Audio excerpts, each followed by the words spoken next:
भारतीय स्वातंत्र्याच्या 75 वर्षानंतरही 10,000 लोकवस्ती असलेल्या नांदेडच्या कंधार तालुक्यातील मौजे कोंढा आणि नवीन आबादी पुनर्वसन कोठा या गावाच्या सर्वांगीण विकासाच्या प्रमुख मागण्या प्रलंबित असल्यामुळे तेथील सामाजिक कार्यकर्ते तथा माजी सरपंच व्यंकटराव घोरपडे यांनी बेमुदत बैठक सत्याग्रह सुरू केला असून त्यांना विविध संघटनांचा पाठिंबा देखील आहे। येथील बैठा सत्याग्रह हा दिनांक 26 जून पासून सुरू असून जोपर्यंत मागण्या मान्य होणार नाही तोपर्यंत हा बैठा सत्याग्रह सुरू ठेवणार असल्याचा पवित्रा त्यांनी घेतलाय। गावातील पाणी पुरवठा योजना, स्मशानभूमीचा प्रश्न, धोबी घाट, कॅनल, नवी आबादी रस्त्यावर पुलाचं बांधकाम, पानंद रस्ता आदी प्रश्न लागले पाहिजेत। त्यासाठी स्थानिक प्रशासन आणि जिल्हा प्रशासनानं लक्ष घातलं पाहिजे यांसह अन्य मागण्या आहेत।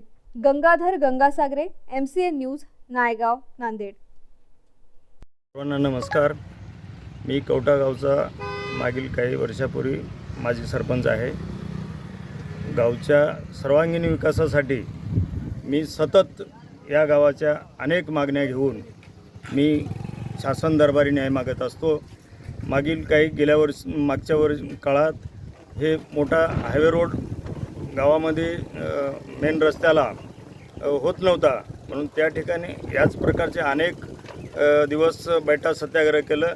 त्यामुळे गावचा मेन रस्ता जो होता तो रस्ता करोडो रुपयाचा होऊन ते सध्या रस्ता चालू झालेला आहे। यापूर्वी गावच्या पुनर्वसनासाठी सुद्धा जिल्हा अधिकाऱ्याकडे मोठमोठ्या उपोषणं केले, मोर्चे केले, आंदोलनं केले, म्हणून गावातील सकल भागाचं पुनर्वसन अनेक झालेलं आहे। महाराष्ट्र राज्याचे माजी महसूल मंत्री रामदासरावजी आठवले साहेब यांना या प्रश्नासाठी नांदेडला येऊन ते मान्यता मिळालेली आहे। अशा प्रकारचे अनेक या गावच्या विकासासाठी मी सतत काम करत असतो।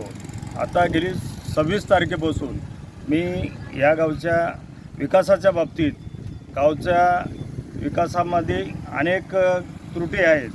विकास थांबला जातो आहे, विकास होत नाही, गावाला पिण्याच्या पाण्याचा सोर्स नाही कुठला। शासन मागील पाणी पुरवठ्याच्या योजनेमध्ये 2 कोटी रुपये दिले, त्यात पाणी मिळालं नाही गावांना पिण्यासाठी। आता 5 कोटीची योजना आहे। महाराष्ट्र जीवन प्राधिकरण गेल्या 2 वर्षापासून काम करते, काम पूर्ण होत नाही, गावाला पाणी मिळत नाही। गावाला माणसाचा जनावराचा दवाखाना नाही, जनावराचा दवाखाना या मागणीच्या याच्याने मंजूर झालेला आहे आणि ग्रामीण रुग्णालयाची सुद्धा मागणी आहे। कवठा गाव 10,000 लोकसंख्येचा असून परिसर 10 खेड्याचा आहे। याच्यासाठी माणसाचा दवाखाना आवश्यक आहे, ते एवढ्या दिवसापासून मागून प्रशासनाला जाग येत नाही आणि छोट्या मोठ्या काही ज्या मागण्या आहेत ते जवळपास मार्गी लागलेल्या आहेत। हे पिण्याच्या पाण्याचा प्रश्न जोपर्यंत मार्गी लागत नाही आणि मोठा दवाखाना होत नाही तोपर्यंत मी सतत हे उपोषण चालू ठेवणार आहे।